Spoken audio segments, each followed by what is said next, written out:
my sister, who had is very, very smart but had some learning disabilities, really fell through the cracks at my public high school. I did well there. It's a great school. It's a highly rated school under Colorado's standards, and yet even middle class white kids that may just not fit the system also struggle in this scenario.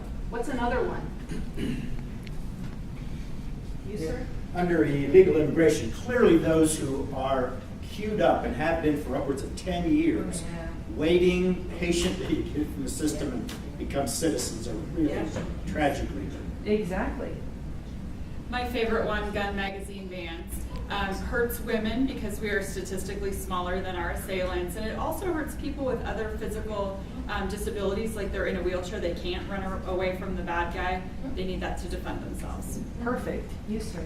Hydraulic fracturing bans hurts people with small family budgets who would be forced under certain conditions of international strife to pay higher bills because we don't have domestic energy production. Well said. You, sir? The welfare for able-bodied people, it takes pride away from people to get a handout. Yes. They'd be much more self-reliant if they knew they had actually earned that. Exactly. Exactly.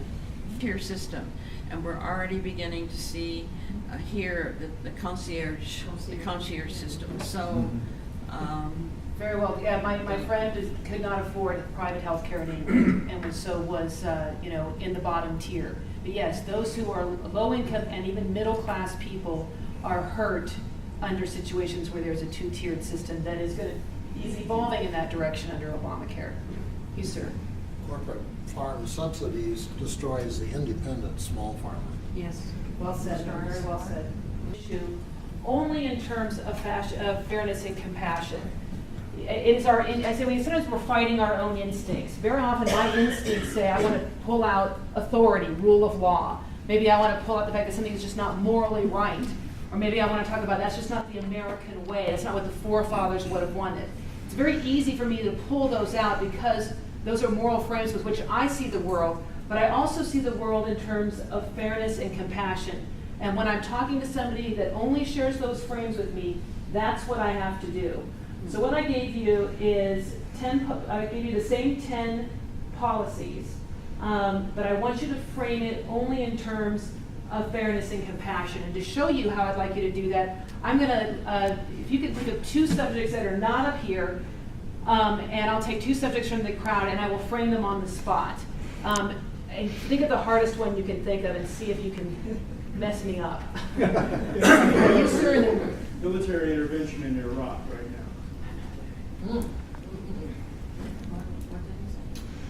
What we have seen, I realize that America is weary of international involvement, but what I'm seeing is Christians, Azizis, even moderate Muslims slaughtered. We just saw somebody beheaded, an American citizen beheaded on film. I think it would be tragic if we allowed this kind of slaughter to continue without aiding those people who are going to turn it back. Common Core?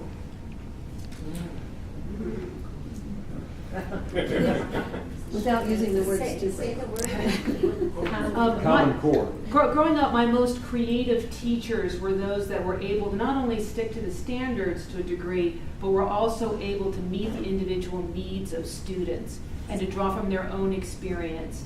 I'm really concerned about that creative, bright teacher out there that's making a difference, that this Common Core will shackle her and not allow her to do the job that she has always desired to do. I'll take one more. Illegal immigrants. Well, that's cheating. That's on there, isn't it? Oh. Okay, any more? How about the Keystone Pipeline project? Oh, that's a nice one. There are people out there right now that are struggling to meet their energy bills. And I know that in the past we have simply, told them that they should just shut the lights out. I I'm concerned about them, and I'm concerned that unless we start to generate our own power here to a greater degree, that we will leave those people behind. You could also go with a frame of saying, you know, the more we get energy from overseas, particularly the Middle East region, the more we contribute to the instability over there.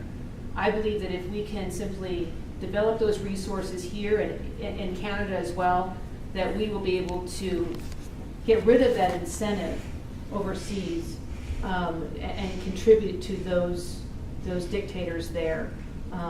And so I think you could go that direction as well. One thing I just want to point out that Krista does so well that she might not mention herself is, I learned this from her, when she reframes things, she uses this phrase, I'm concerned about or I worry about. It's a really good way to frame things. To say, you know what, I understand where you're concerned, I still worry. Alternative mandates for alternative energy, I worry about them because they increase the price of energy.